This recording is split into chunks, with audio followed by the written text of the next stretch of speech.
Good afternoon, ladies and gentlemen, boys and girls. Hello and welcome to the beautiful National Museum of the American Indian.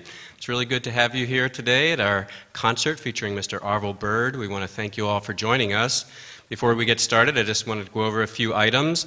Arvel has graciously permitted photographs to be taken. If you'd like to take any, you're welcome to do so. We just ask that you do so respectfully and not make your neighbor cranky.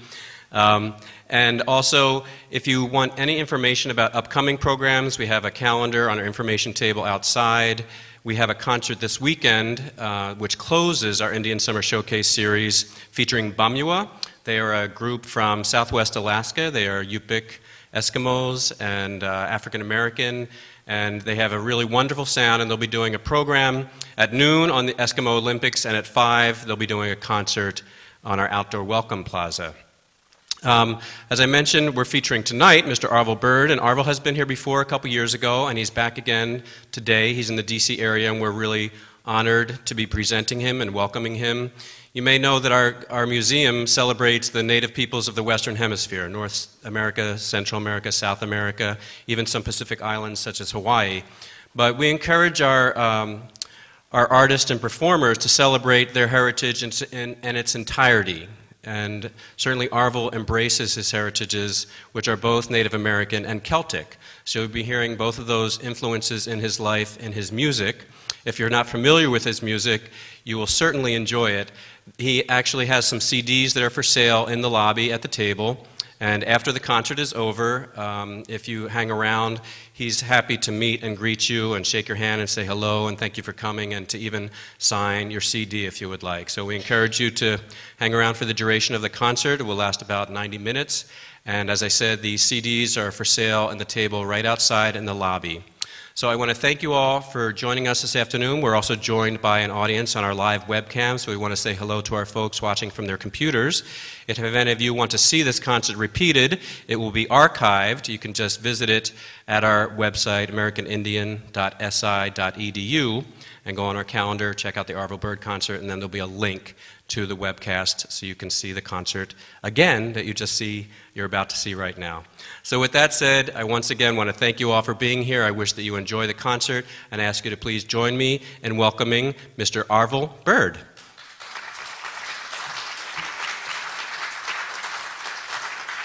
Thank you, Vincent.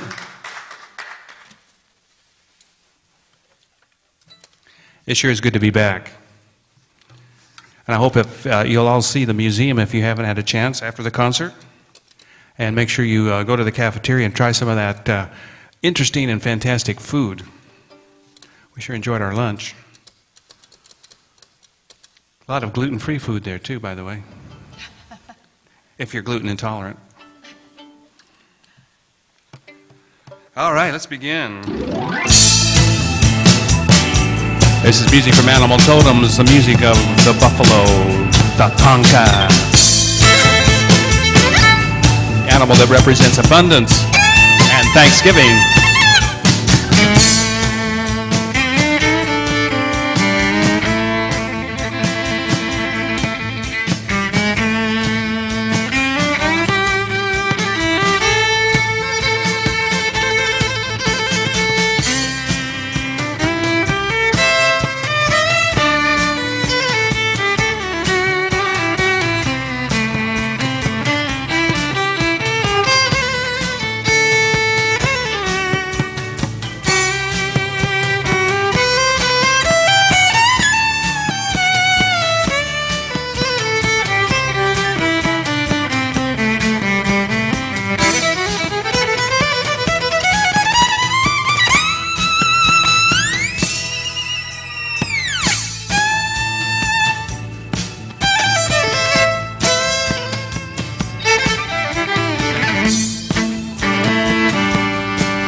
The music of abundance, the music of the buffalo, tatanka. And in that music, you could hear the arrow leave the bow and connect with the source of abundance, right? That's the arrow. This is my fiddle. His name is Pungo. Let me check his tuning real quick.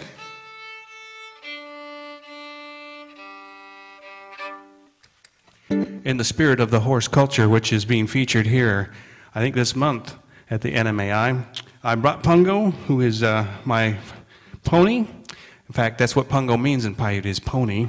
And I'm wearing my Pungo shirt, too, made by Susan Barthalis from Ocala, Florida.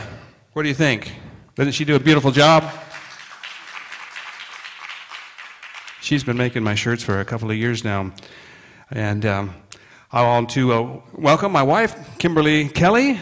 Give her a big round. We've been playing together for the last year or so, and she was playing the boron, the Irish hand drum there, and she brings her Irish heritage to the stage today. She's as well as her vocals and keyboards. And I want to welcome my daughter, Shayla Craighead, who lives right here in Washington, D.C. as a professional political photographer. What better place to live, right? She just returned from Africa on a humanitarian trip with George W. and Laura Bush, and has taken some fantastic pictures. Give her another round of applause. We got some longtime friends of ours, Karen and Paul, that have been to every show we ever done, I think. And we appreciate them coming here, too. And I want to welcome everybody on the webcast from all around the country. It's good to be here. Good to have you with us. And here's one of your favorite songs, the music of the red-tailed hawk.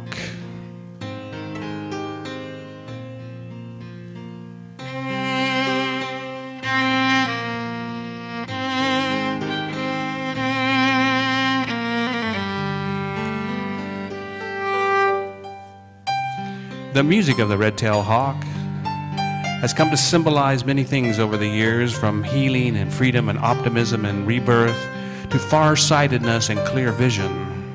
It's been said that its keen eyesight can give us insight into our life's purpose, and its ability to soar on the currents of air is teaching us that as we spread our wings and take our own leap of faith, the universe will support us just like it does the hawk. Let your heart soar like a red-tailed hawk.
Now, when you see small birds chase and attack a hawk, think of this as a lesson. The birds are teaching us that when other people say mean or ugly things to us, that their words are not true unless we believe them. So don't give them your attention. Fly higher like the hawk.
Thank you very much. According to the medicine or teachings of some North American Indians, an animal totem is a physical manifestation of a spirit guide or helper. They come here in this life walk to teach us and to help us. And all we have to be is teachable. It's like your guardian angel has come, but in the form of a bird or an animal. And the music that I compose represents their qualities, like the buffalo, the charging buffalo, the strong and powerful buffalo, and that music, dun, dun, dun, dun, and the soaring melody of the red-tailed hawk. The violin gives that music wings. This next animal, though, is a four-legged animal, one of my favorites. It's called the coyote caper, a song about the coyote, one of my favorite animals because, you know, I'm Southern Paiute on my mother's side, and to the Paiutes, the coyote represented symbolically us two-legged human beings. He features prominently in all of their stories, and is usually the one making the mistakes, getting into mischief and trouble. Now his older brother, the wolf, is the one that's more godly, the one that's more righteous, but the coyote is the one that's typically causing folly. But the coyote, although he's been labeled the trickster, is not actually out to trick us. He's out to help us. His medicine is about discernment, determining the fine line that exists between wisdom and folly. Because what could seem a good idea today, tomorrow you're going to be shaking your head and scratching it thinking, what was I thinking? Now, the coyote is also one of those creatures that will help us see things that we are refusing to look at. Say, for instance, you've got a pink elephant in your living room, and you've been ignoring it, and it was started out small, but now it's very large, and so you have to kind of, you know, slide around it. And rather than just acknowledge that the pink elephant exists there and confront it, you are ignoring it. Well, the coyote is the one that'll trip you every time you ignore the pink elephant. It'll hurt. Pretty soon, you'll say, oh, I'm tired of getting tripped, and you'll face and confront the pink elephant in your life. So, it's a fun song. Let's do some, let's go on to the desert now and find the coyote and do the coyote caper. Here's what the coyote sounds like. Do we have any other coyotes out there? Apparently not.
Got a shaker out there?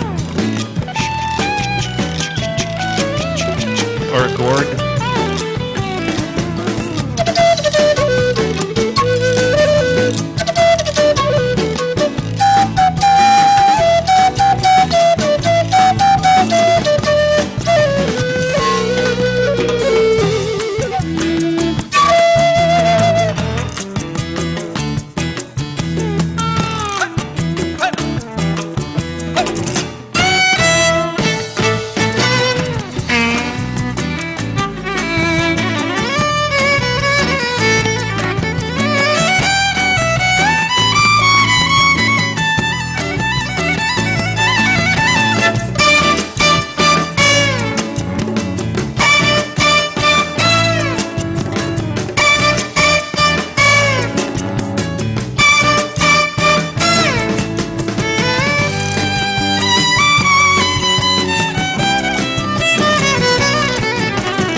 Thank you very much. The Coyote Caper, featuring the Native American flute on a kind of a Latin jazz sounding thing. That whole theme of the Animal Totems too was to take the Native American flute into contemporary music and show that it could be used to play blues shuffle or a Latin jazz or any other style of music. It's very versatile. It depends on the player. You know, I also play traditional sounding songs too, but it's fun to expand and explore and to stretch. So that's what I've done with the Animal Totems too. Let's do another one from that same CD. What would be a good one? Great Blue Heron. Oh, okay. We didn't do it last time. Yeah, we did. Oh, we did? Uh-huh. Okay. I love the Great Blue Heron. Great Blue Heron. Great Blue Heron. These flutes that I'm playing are all made by Pat Heron out of Phoenix, Arizona. So it's no coincidence that I'm playing a Pat Heron flute on the Great Blue Heron song. I love his flutes because they're loud and they're in tune with concert instruments, which you're going to need if you're going to play with other people, with other instruments. Traditionally, the Native American flute was just made to be its own solo instrument, and sometimes the scale was a little off, a little weird, but it always had its own voice, it always had its own song. So, to play contemporary music, though, the flutes have to come up to the standards of Western music, and that's what Pat Heron has done. He makes a beautiful flute, and his flute have these extra high notes on it. So you've got your basic scale. With Pat's flutes, you've got two extra high notes.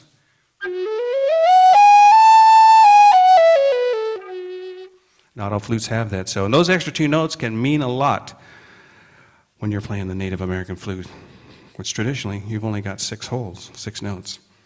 So, let's do the Great Blue Heron right now, a song that teaches us about being self-confident, self-reliant, and self-assured.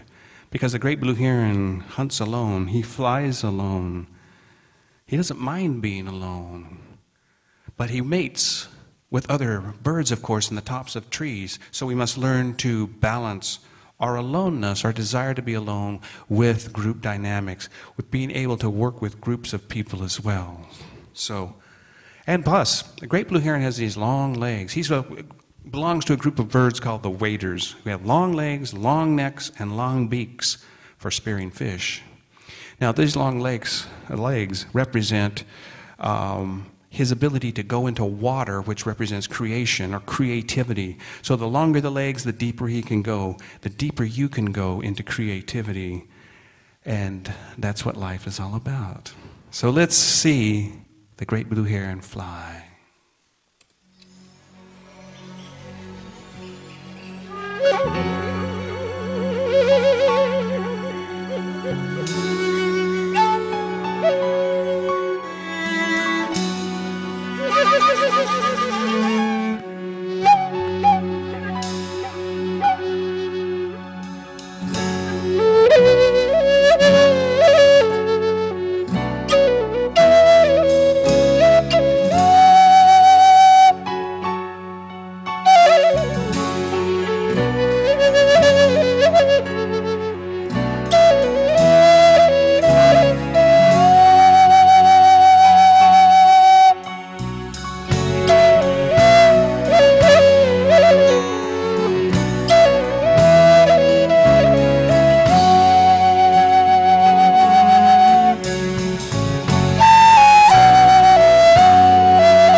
Thank you. It's all in the breath. It's all in the breathing. Welcome to the newcomers. Come on in. We got plenty of space. I don't remember Vincent saying it, but if you'd like to take photos or videos, feel free to. Just don't annoy your neighbor. And if you take any good ones, send them to us. Or put them up on Facebook or YouTube. Just be sure and tag us. And if you have an Android or an iPhone, get it out right now. Go to facebook.com/the Arvel Bird and like Arvel. Even if you don't. Even if you don't, that's right. Thank you, Kimberly. I'm going to do a couple of solo songs for you right now and feature an unusual flute. Like I say, I was playing mostly Pat Heron flutes, but I've been gifted many flutes over the years from very excellent flute makers around the country. But normally, I haven't played them. So I thought in order to honor these flute makers for their efforts and their great work, I would take these flutes that I've been given and spend some time with them. And if the flute gave me a song, then I would record that song, and then I would listen back and see what that song meant to me, what it sounded like, so I could give it a name. Well, this flute here was made by a man named Cousin Bruce. Cousin Bruce. I met him in Florida. He moved to Colorado, and I think that's still where he lives. I don't know what he calls this, but I call it a double flute. It's as if you took a flute like this and cut it in half and then stuck it together side by side. Because this makes this a unique flute that can either play as a single flute, as a drone flute, or as a double flute. It can actually play harmony with itself. And so, as I began to explore the possibilities that this flute offered, I was thrilled with what I heard. And when I listened back to it, I could give it only one name. The name that came to me was Ceremony. I hope you'll agree.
Thank you.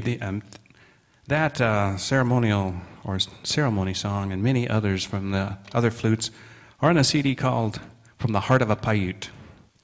I'm a southern Paiute on my mother's side of the family. The southern Paiutes live in southern Utah, northern Arizona, and southern Nevada today. One time they had a vast land, but few people lived there because who wants to live in the desert? You had to know where the water was. You had to make your trips according to how far you could walk to the next watering hole. They were smart. They knew how to do this. And they were strong people because they ate low on the food chain, which gave them much strength and stamina to carry their burdens on their backs or their heads and walk long distances. In fact, there was trails along the Grand Canyon that the Paiutes would run all the way down and back, carrying messages and news. And as they ran on these trails, they would sing songs, and these songs would tell them how far along they were in their journey.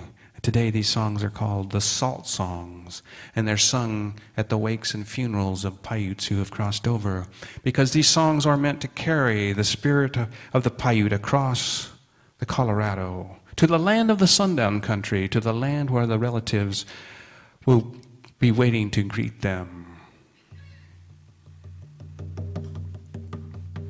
I brought a hand drum that was just gifted to me, in June. I was in Dallas, Texas, performing music at the BSNF Railroad headquarters there.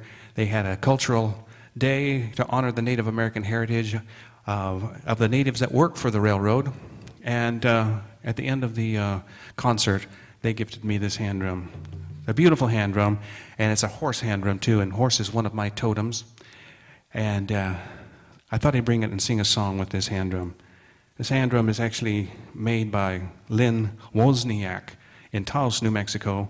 Although he's a Standing Rock Sioux Lakota Indian, he lives in Albuquerque, Taos. And he has a message on the back of this drum I'd just like to read to you, because the design shows the coming of the horse from the European world to the Indian people. The blue wavy line is the ocean across which the horse traveled, the blue wavy line here. And the blue points represent a camp circle of teepees. That's what these are here. And the black circle is the Indian world, the hoop of life, the sacred circle. And so you can see these horse hoofs here. This is indicated when they paint horse hooves on horses like that. It indicates horse raids. So this horse would have been on 4 horse raids. I recently read an article in Indian Country Today about a little-known tribe that lives in the Amazon. And I suggest and I recommend that you get this magazine, Indian Country Today, if you want to know what's going on in Indian Country today. It's not only articles and wonderfully researched and written about what's going on here in the U.S., but also in Canada, Mexico, South America, and around the world where indigenous people live. This story was a story about the Paraharas Indians. Now, that's how I say it. I could be wrong. Paraharas Indians that live so far into the Amazon jungle that it takes a 4-day canoe trip to reach the nearest town. They were first discovered by the Portuguese missionaries back in the 1500s, but they were never Christianized, and they remained true to their traditional ways, and even until today, even though missionaries keep going and going and going there. In fact, this article was written about a missionary who went there to convert the Indians, but after 3 years of spending with them, learning their language and their customs and cultures, he was converted. And he dropped his religion, he quit being a missionary, and he moved back to become a sociology professor in Massachusetts and dedicated his life to the study of the Paraharas language, which is unique because it includes whistling, singing, and humming as part of their way of communication, which I think is beautiful. He said that these people live in the now. They don't think about the past, talk about the past. They don't talk about the future. They hunt, they fish, they share their food, they laugh and gossip and have a good time with each other. And he said, these people are extraordinarily happy because of this way of life. This must have been the way of life in 1491 in this country among the tribal people, I'm sure. It's a way of life that tribal people here only dream about today. And that's what this next song is about. It's about dreaming. Before I start the song, I'd like to thank my good friend in St. Petersburg, Florida, Deanna, who introduced this song to me. It was a song that she loved that was written and recorded by Jesse Colin Young. I'd never heard this song before, but now I've come to love it as well. And let me start.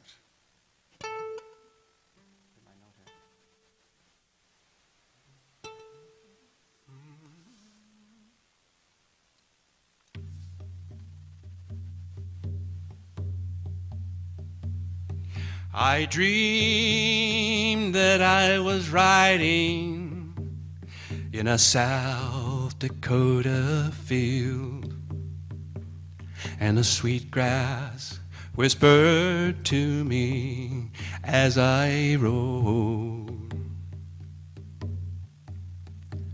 And the sun, it was at midday, it shone hot across my face, and the land was still in grace. What a crystal solid place before you came.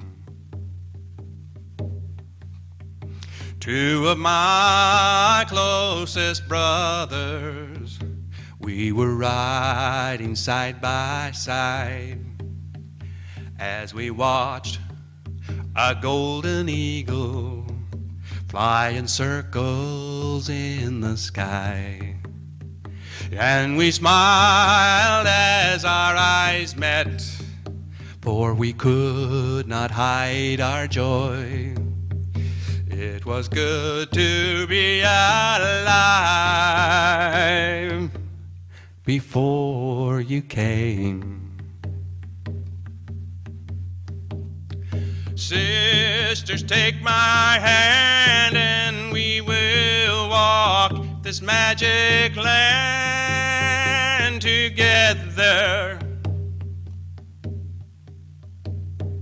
Brothers, look on high and you will see the storms are building in your sky. Whoa, do you wonder why? And when the day was dying, we had reached the sacred hills, and the sky, it was on fire, and all the land was still.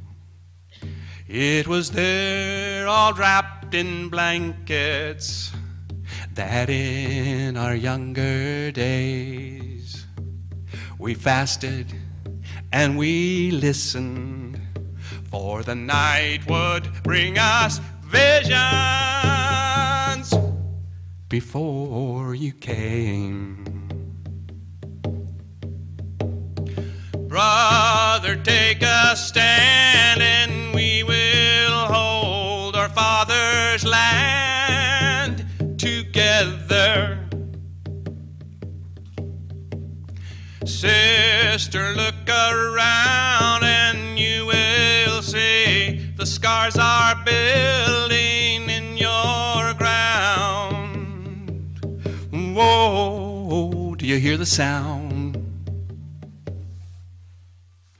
I dreamed that I was riding in a South Dakota field, and the sweet grass whispered to me as I rode. And the sun, it was at midday, it shone hot across my face, and the land lay still in grace. What a crystal solid place before you came.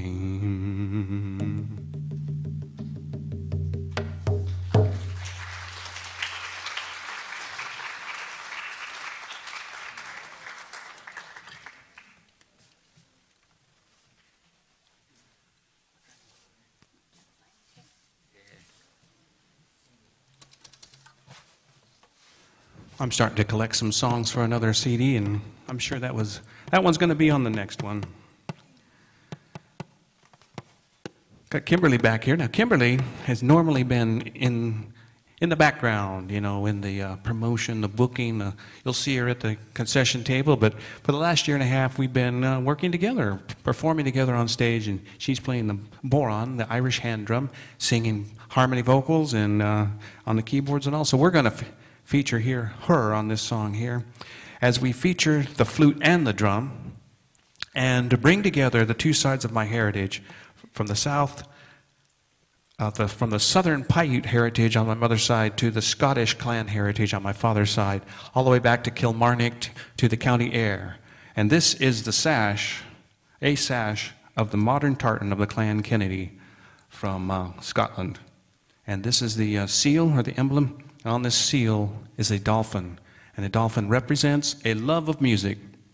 So I like to say I got my flute playing from my mother's side and my fiddling from my father's side, but truth is, neither one of them played any instrument.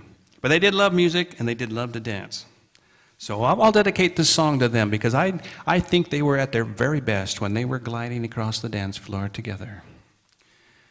Now this song, it's a medley of two songs, starting with the Dragonfly and going into a Celtic fiddle tune called the Star of Munster. And it shows that both of these cultures, well, look at the similarity between them. First of all, they were both tribal cultures. This means that they honored heritage and defended it with fierce loyalty.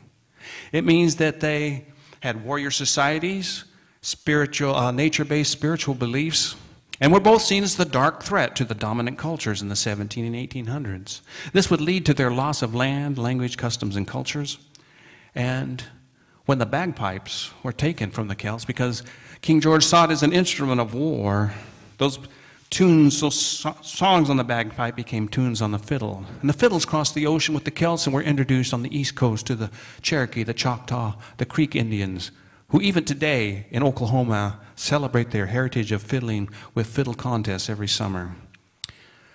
So, let's begin our journey of blending the cultures together.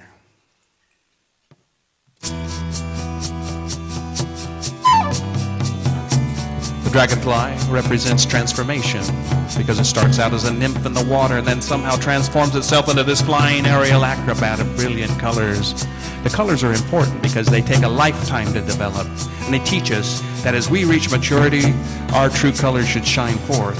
But your colors won't shine forth unless you're following your heart, you're honoring the gifts you've been given, and you're not afraid to embarrass your children.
right.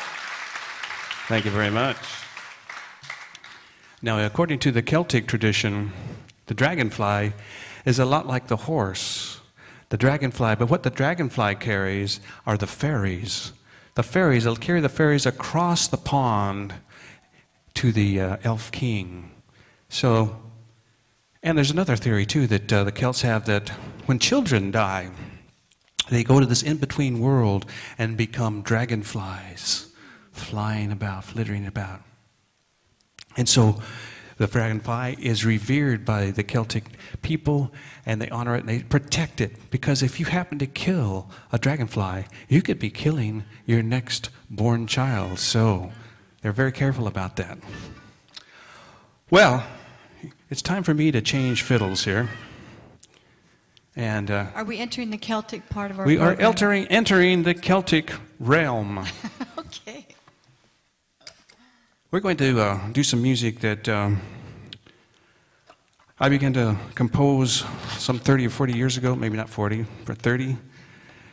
And well, as I was making the transition from classical music into other genres like Celtic and bluegrass and old-time mountain music, I began to experiment with improvisation. And as all these styles and genres of music were swirling around in my head, my improvisations came out into a magical piece of music that took me 35 years to compose and another year and a half to record.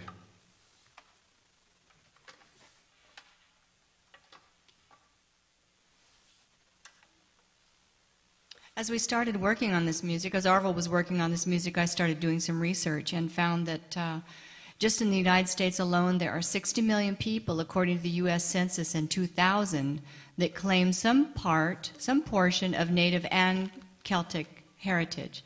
So we knew this was a good starting point for this type of music. There's just so many people that honor both sides of their heritage, and some gravitate towards one over the other, but for the most part, if you're happy and celebrate one side, you're pretty interested in the other side as well. And that's what Arvel's done with his music.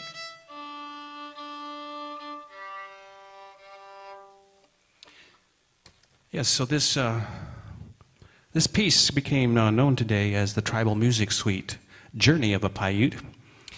It turns out to be an 8-movement concerto that musically carries you through the life and journey of a young Paiute mixed-blood boy whose name is Quanich, born in the spring of 1829 to a Nawuvi Indian mother who later became known as Southern Paiutes, and whose father was a Scottish frontiersman, an explorer, a trapper, and a fiddler.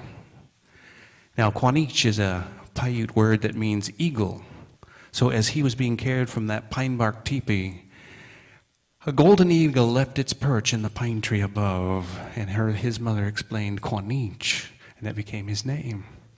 Now, he never meets his father, because soon after the birth of Quanich, his father declares that he's going to go down the old Spanish trail and bring back horses for these people. They were foot culture. He wanted horses. But he leaves his fiddle behind as an example of good faith that he plans on returning. Unfortunately, he never does. He's going to probably go down, steal some horses, and try to get back before they catch him. They obviously caught him. So, Quanich is raised on those plateaus north of the Grand Canyon by his mother and his grandma and grandpa and his aunts and uncles, and he learns the traditional ways. He learns how to hunt and how to make his own flint tips and hunt with a bow and arrow. He learns to dance and to sing the songs of his people. And he watches his mother with her long flowing hair as she gathers the grass seed into a huge basket that she will later grind down into meal and mix with pine nuts and cactus berries into this, what they used to call the Paiute biscuit. It was hard like a hockey puck, but you could nibble on it all day, and it had energy to get you through the hot afternoon. So we're going to perform the first movement for you right now. In the introduction of this song, you're going to hear music that represents the dreams that his mother is having while she carries Quanich in the womb. And in these dreams, she sees his life foretold to her, and it's frightening to her, many of it, because she sees war, she sees hurt and upset and disappointment and hardship. But then when she awakens, it's like a calmness has overtaken her, and the angels are singing, "Oh!" And she feels a calmness because she knows that this boy is bringing important medicine to her people for their survival. Later on in this movement, you'll hear the music that represents both his Native American heritage and his Celtic roots.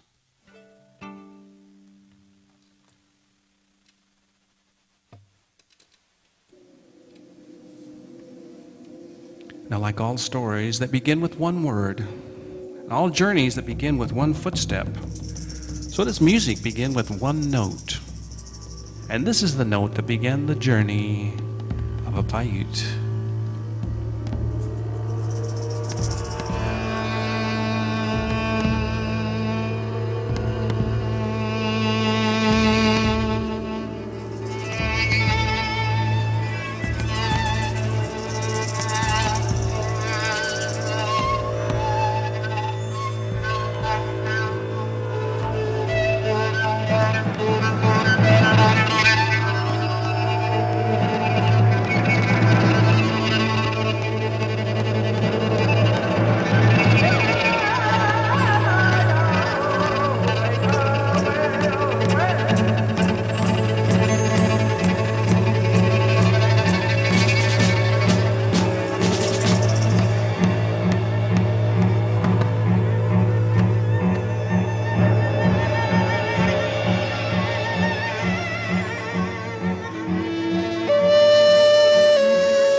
The Tribal Music Suite, the first movement.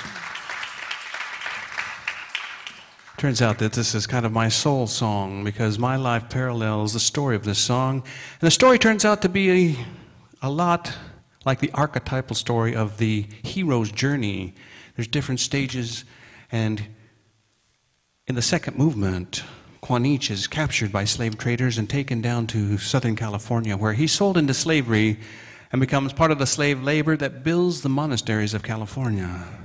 The padre happens to be a violinist that teaches him how to play so that he can help with music for Mass on Sunday mornings. But when his freedom is reneged on him at 15, he runs away, but soon is captured by the Mexican army and given the choice of being hanged as a runaway slave or being conscripted into the Mexican army.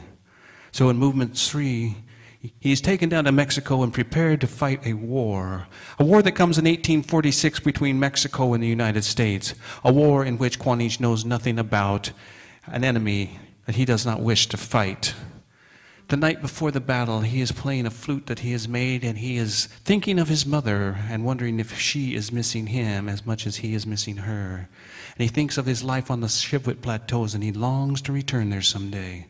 But the next day finds him on the front lines with the other conscripts. He's marching into battle with a heavy musket. Soon the air is full of smoke and dust, and explosions of cannonball and musket fire are falling all around him. He's charging forward with the others as he is hit in the side with a burning pain. He looks down to see the blood, and he thinks he is going to die. As he falls forward with his eyes closed, he hears the drums of the Nawuvi Indians in his mind.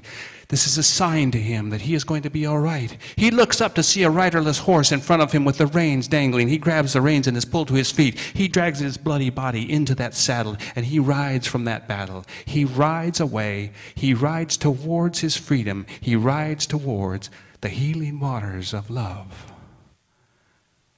As the story continues in movement 5, he finds his healing among the Indians of Southern California. Cahilia Indians, that's right. Thank you, Kim. He finds love, he finds a family, and then he finds tragedy. And then he goes on the search for the father that he's never met. He has a hole inside of him that can only be filled by his father. So he boards a merchant ship in the Bay of Los Angeles, and he travels the oceans as a fiddler in a ship sailor. And as he travels the world, he discovers that his music is a common language among all indigenous people, among all cultures. And the many cultures on the ship with him teach him their music, including the Scots of Great Britain.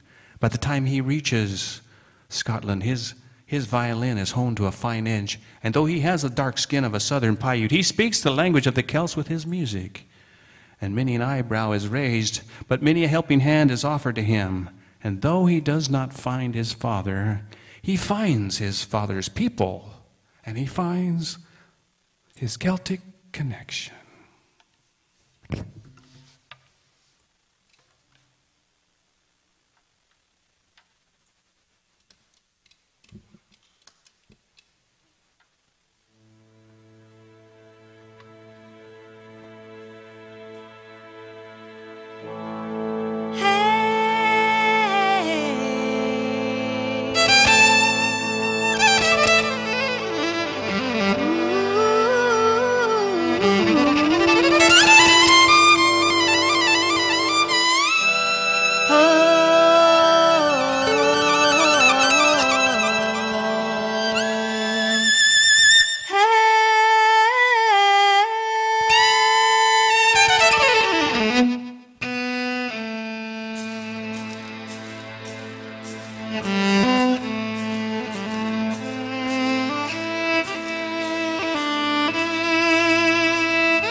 Tribal Music Suite is a lot like the journey that you and I are on here in this life walk.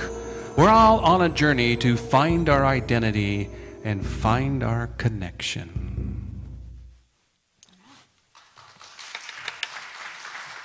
Iron Call or Clasp? Farewell. You know, that farewell, that Celtic Connection inspired a whole nother album that came out just this year. It's my newest release called the Titanic Centennials. Titanic Centennial Commemorative Special Edition. A friend of mine who worked at a Titanic museum in Pigeon Forge named Pat Cummins, who is a nephew of Pat Boone, listened to my song and was brought to tears by it, because for him, having been immersed in the details of history of the Titanic, this piece represented the entirety of the whole saga.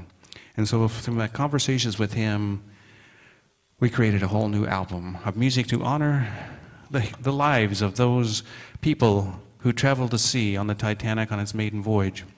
And Celtic Connection became the cornerstone, the opening song there. We're going to play a couple of other songs before we end out our set today from the Titanic CD. And here's one that's called Farewell to Ireland. And it is in reference to the Irish Ilian piper who sat on the back of the Titanic as it left Ireland, and he played Erin's Lament. It was a sad and soulful song that he played. And though our song is soulful, it is anything but sad.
Oh, Celtic fiddling is a lot of fun, but it's a lot of work. The final song on the CD of the Titanic is a song we called Distant Shore. And Distant Shore is a beautiful ballad that just came to me as inspiration at a jam session that I was kind of leading in Denver among the New Age international musicians that were there at the conference. And later I listened back to the melody and recorded it for this CD. We call it Distant Shore because the passengers and crew on the Titanic had their eyes fixed on the distant shore of North America. And for the Irish, many of the third-class passengers who had spent a year's wage to buy that $35 ticket, America represented a hope, a dream, a new start, free of oppression, of political, religious, or economic. And so the tragedy was that more than 1,500 of those passengers did not realize and reach their distant shore. But you and I each have a distant shore that we are focused on in our lives. Some of us might call it a bucket list. We want to do this or we want to do that before we kick the bucket, you know. And so the distant shore is that way. And hopefully this music will inspire you to ride the waves and the rough waters of life. As you keep your focus on this distant shore, you will surely arrive there.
Thank you very much.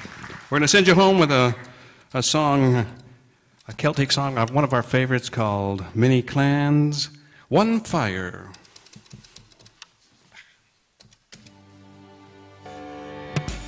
Thanks for coming. Thanks for watching. Punakeva Sum, which is Paiute for I'll see you again.